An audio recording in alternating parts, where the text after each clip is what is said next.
Demon Emperor Chapter 578 hanggang 579. Nagpapatuloy. Dahil gusto mo nang mamatay at sawa ka nang mabuhay sa mundo. Yan ang kadalasang sakit ng karamihan, anxiety. Magmula nung unang makita pa lang kita, alam ko na kung anong klaseng pagkatao ang meron ka. Napakalupit mo, isa kang petmalu, at lalo na sa sarili mo, masyado mong sinasaktan. Nung una ang pagkakaalam ko, nagpapanggap ka lang. Pero nung pagkatapos ng mga nangyari sa'yo, galing pala lahat yon sa matatag mong paninindigan. Dahil alam mo sa sarili mo na ang nakakatandang ate mo ay napunta sa opisina ng trabahador dahil sa'yo. At pakiramdam mo tuloy sa sarili mo ay isang pabigat. Kaya naman nagtatrabaho ka kahit mahirap ito. 24/7 a week, walang pahipahinga. Para may pakita mo sa kanya ang expectation na inaasahan niya. Kahit sobrang hirap nito para lang mapagtagumpayan mo. O di kaya maaring kapahamak mo. At minsan iniisip mo rin na ang kamatayan ng susi para matakasan ang lahat. At hindi ka na rin maging pabigat sa ate mo. Kahit na hindi ka pa rin gumagaling sa malubhang sakit mo, hindi ka nagkaroon ng sama ng loob.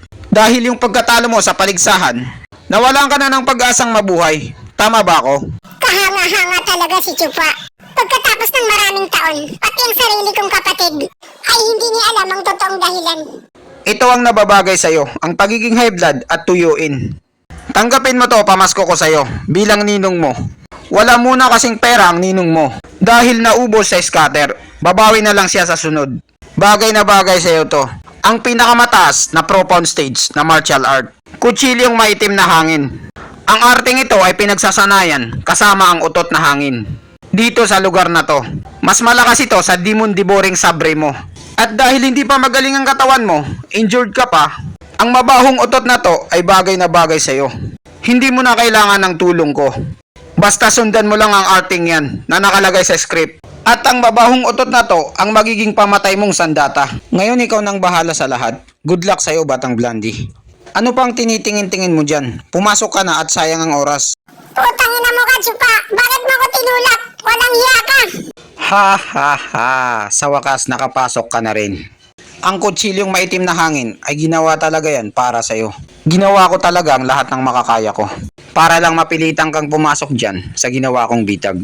Matagal ko na tong pinagplanuhan. Hindi ka pa sinisilang sa mundong ito. Nung nasa 80s ka pa ng tatay mo. Ha ha ha ha.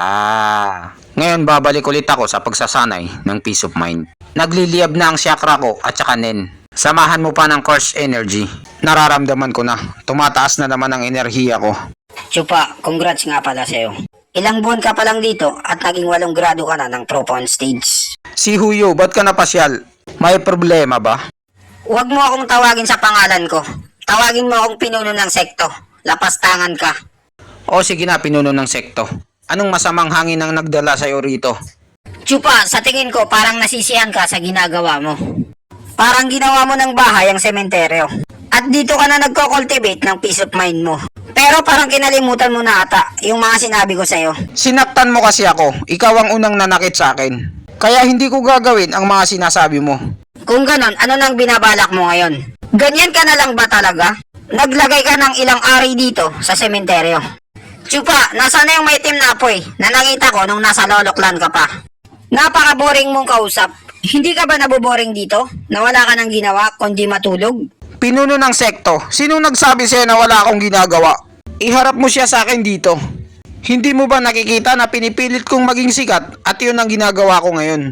Anong gusto mo? Makipaglaban na lang ako sa kanila ng harap-harapan? Para makuha ako bilang kapili-piling mag-aaral? Yun lang ang mabilis na paraan, pero mahirap. At sa tingin ko rin, hindi yun ang gusto mong mangyari. Tama ka, hindi nga yun ang gusto kong mangyari sa'yo. At saka kung ganun lang kadali, ipinagawa ko na sa'yo ngayon din. At bakit pa kita ilalagay dito, sa mabahong lugar na to? Hindi mo pa kasi alam kung gaano kalalim ang kalakalan sa Demon Semeng Sekto. Kung gagamit ka ng lakas at idadaan mo sa dahas, malalagay ka sa alanganin. Alam ko yan dahil titirahin ka nila magkabilaan. Matalino ka talagang hayop ka. Ngayon alam mo na siguro kung bakit ko pinatawad ang 4 na kambal na yun. At ginawa ko sila na mga tagapamahala. At hindi pa doon, ipinadala ko sila para maging gabay mo. Sa palagay ko, nangungulikta na sila ng mga chismis at iba't ibang marites sa tabi-tabi. At sinisilip nila ang lahat ng pwedeng silipin para makakalap ng mga impormasyon. Magaling kung ganon. Ang Demon Siming Sekto ay may mga grupo-grupo. Maliban sa away ng mga mag-aaral, nag-aaway rin ang mga matatanda at mga venerables. Sa likod ng mga bata, katulad na lang ng pagpili ng kapili-piling mag-aaral. Kapag naging isa ka ng kapili-piling mag-aaral, makakatanggap ka ng maraming regalo at biyaya. At kasama na rin doon ang kanilang mga master na tumatanggap ng mga biyaya. At hawak nila sa kanilang mga daliri ang limpak-limpak na kayamanan.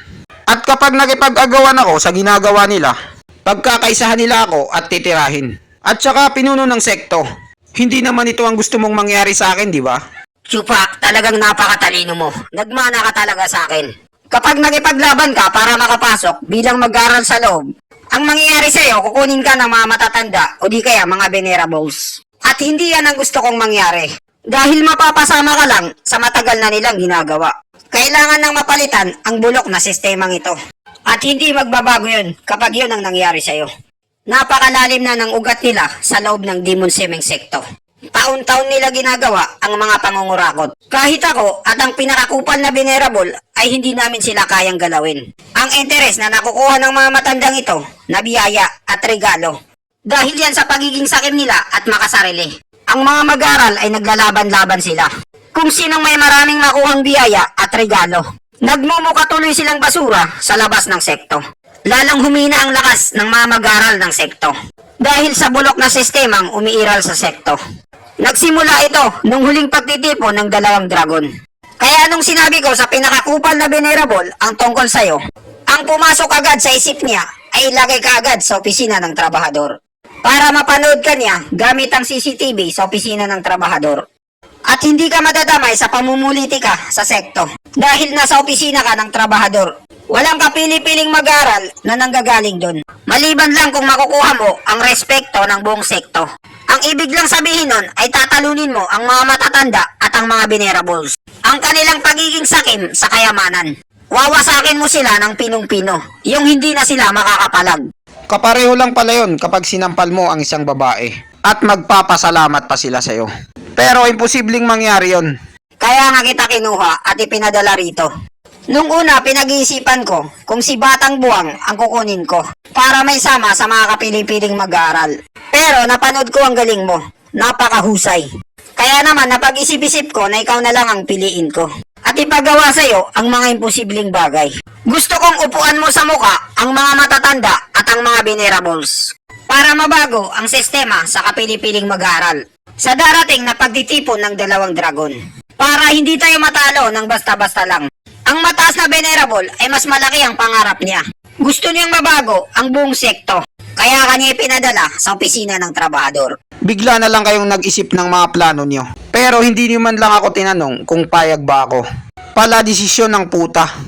Ngayon nasabi ko na sa iyo ang lahat at naintindihan mo na. Ano ngayon ang gagawin mo patungo sa pagiging sikat?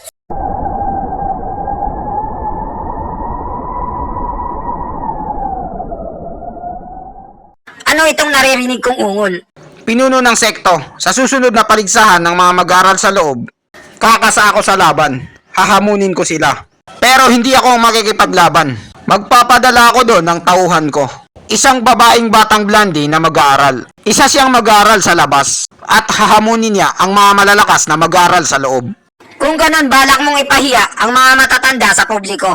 At maapektuhan nito ang kanilang reputasyon sa sekto. Magaling ka talagang kupal ka. Hindi lang yon. Gusto ko ring malaman kung hanggang saan ang hangganan nila. At hindi kailangan na maging kaaway sila lahat. Yung isang grupo lang ang titirahin ko habang pinagtatawanan ng kabilang grupo. At gusto kong mapalapit sa grupo ng master ni Kuilang na may team na kalbo at tiwiling na makapalang muka. Kung ganon ang tinutukoy mo ay si Venerable Bai at saka Venerable Ki. Ngayon naintindihan ko na. Alam ko na ang pinaplano mo, Chupa. Huwag kang mag-alala, ang 2 yun ay pababalikin ko na bilang mag-aaral sa loob. Sa lalong madaling panahon. At makagawa ka rin ng grupo mo, na group chat. Nag-aalala lang ako.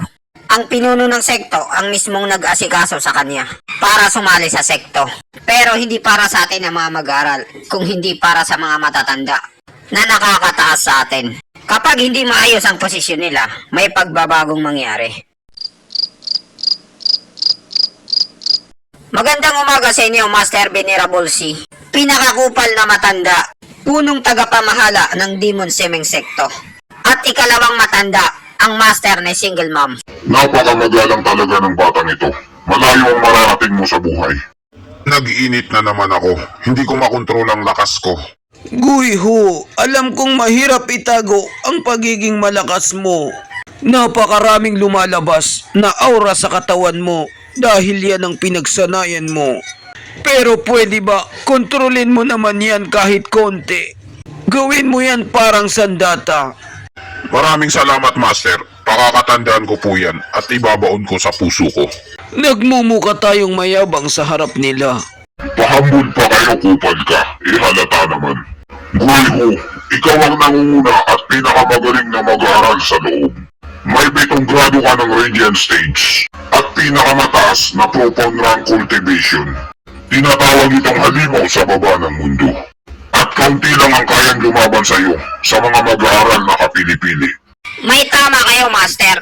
Ang pinakamatandang kuya ay walang kapantay. Wala siyang katulad. Dahil siya lang ang mukhang sunog na sinangag sa buong sekto. Hindi na ako makapaghintay sa pinakamatandang kuya. Natulungan kami na mga kasama niyang mag-aaral sa pagsubok sa hamon ng buhay para maging kapili-piling mag-aaral. Hindi mo na kailangan banggitin ang mga hindi importanteng bagay dito. Si Guiho ay tutulungan kayo dahil kasama yun sa ating napagkasunduan. Si Venerable C ay maraming kapili-piling mag-aaral. Kaya hihingi ako sa kanya ng tulong kapag naging kapili-piling mag-aaral na si Guiho. Walang problema sa akin yun, pinakakupal na matanda. Si Guiho ay tatanggalin niya lahat ng mga hadlang sa atin. At sisiguraduhin niya ang mga pwesto ng kapili-piling mag-aaral para sa atin. Pareho lang tayo ng kulay at balat at panig. Kaya natural lang na magtulungan tayo. Guys, mayroon lang akong hindi magandang balita na nasagap sa social media. Hindi ako makapaniwala over my dead body. Si Venerable Key at Venerable Bay, nagkaroon sila ng maraming kakampi para sumuporta sa kanilang kandidatura. Ang dalawang kriminal na yon ay makakabalik muli bilang mag-aaral sa loob. Dahil malalakas silang dalawa, sigurado ako na makakakuha sila ng 2 pwesto sa kapili-piling mag-aaral. Wala na tayong pagpipilian. May mga talentadong mag-aaral din na makikita mo sa tabi-tabi. Isang dekada nang nakalipas, tayo noon ay naging kapili-piling mag-aaral. Pero ang mga matatanda at mga venerable, walang magamit na mag-aaral. Kaya kumampi na lang sila kay Venerable Key at ang iba. Sigurado ako ngayon na tuwang-tuwa sila at tumatalon dahil sa saya. Dahil nakakuha sila ng 2 pwesto galing sa atin. Pero hindi tayo papayag na ganun-ganun na lang. Lintik lang ang walang ganti. Hindi tayo papayag na ang ibang tao ay bigla na lang kunin ang ating tinapay. Bakit hindi na lang tayo mag-post sa social media ng fake news para magalit ang mga netizen sa kanila? Hindi tayo basta-basta magpapatalo. Tatanggalin natin ang kanilang mga pambato ng palihim. Kahit malaman pa ito ng mga matatanda, wala silang sapat na ebidensya. Pagbabayarin natin sila ng mahal dahil sa nawala sa atin. Master, may isang pakikiusap sana ako sa inyo. Magsalita ka lang, bata. Nakikinig ako. Ang pinuno ng sekto ay nagdala ng isang mag-aaral dito. Ang pangalan niya ay Chupa, galing siya sa labas. At inilagay siya sa opisina ng trabahador. Nakikiusap ako sa inyo kagalang-galang na master. Imbestigahan niyo ito. Isa lamang siyang trabahador. Ano naman ang problema dun? Isa siyang matinding tao at kakaiba siya. Marami siyang kasangkot na baker sa sekto.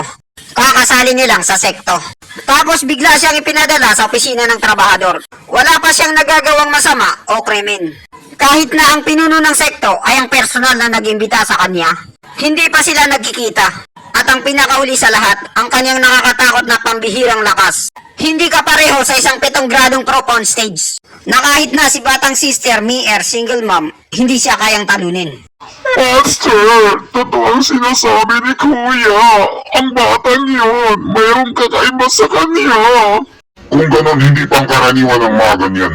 Talagang may kakaiba. At may lihim silang itinatago sa atin. Siguradong plano ito ng pinuno ng sekto.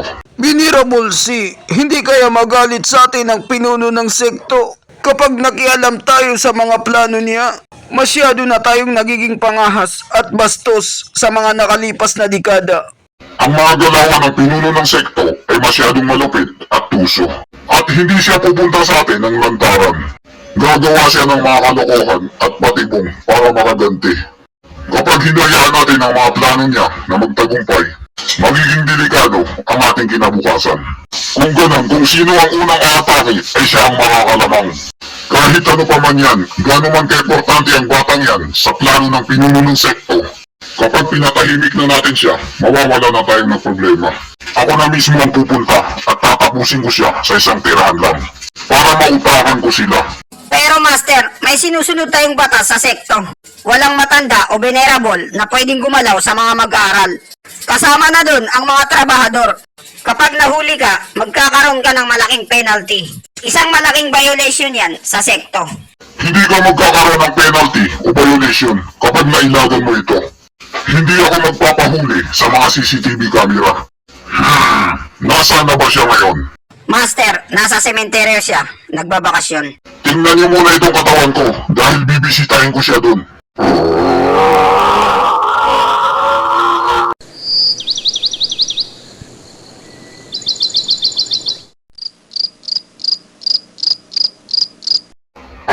Nandyan ka lang pala, kupal ka. Masyado kang nag-i-enjoy sa sementeryo. Napaka-ugog mo talaga. Naglagay ka pa ng harang dito para hindi kita makita. Nakakahiya naman sa'yo. Lahat ng ari na 7 pababa ay walang kwenta sa isang ethereal stage. Tatapusin na kita ngayon para dito ka na mamahinga sa sementeryo. Oh, ano ito? Aray, mama ko po! Anong klaseng bagay ang bumangga sa akin? Napakatigas. Oh, sino kang kupal ka? Ikaw si... Kailangan kong tumakbo. Nagkamali ako ng binangga. At dito nagtatapos ang chapter 578 hanggang 579. Maraming salamat po sa panunood nyo. Mag-subscribe para laging updated sa buhay ni Chupa.